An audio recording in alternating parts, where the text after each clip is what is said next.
my government will continue to give resolute support to the work of the United Nations. The improvement of relations between East and West remains a primary object of their policy. As the longest reigning monarch and the oldest serving head of state in history, it's almost like Queen Elizabeth II was born for the throne. But Elizabeth was never supposed to become queen.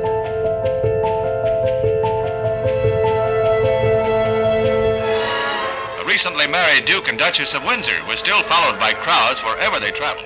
Were it not for an unprecedented abdication crisis, Elizabeth would have remained a fairly minor royal, similar to the likes of Princess Beatrice or Princess Eugenie today. Elizabeth was the eldest child of Prince Albert, Duke of York, and his wife, Lady Elizabeth Bowes-Lyon, or as she's more commonly known, the Queen Mother. As the second child of King George V, Prince Albert's family line had always been considered secondary to elder brother Edward's. The two boys are to become kings of England. But when King George V died in 1936, Edward ascended the throne, and after a 325-day reign, Edward VIII was immortalised for a scandalous relationship that cost him the English crown.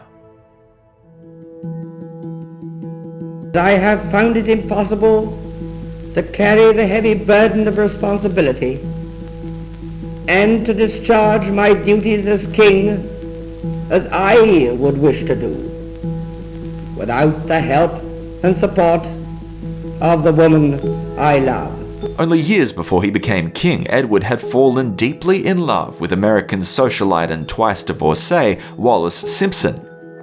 But the Church of England prohibited kings from marrying someone like Miss Simpson while her ex-spouse was still alive. So the two called it quits on their royal duties in the dramatic abdication crisis of 1936, and the crown landed on the Duke of York, Prince Albert's head.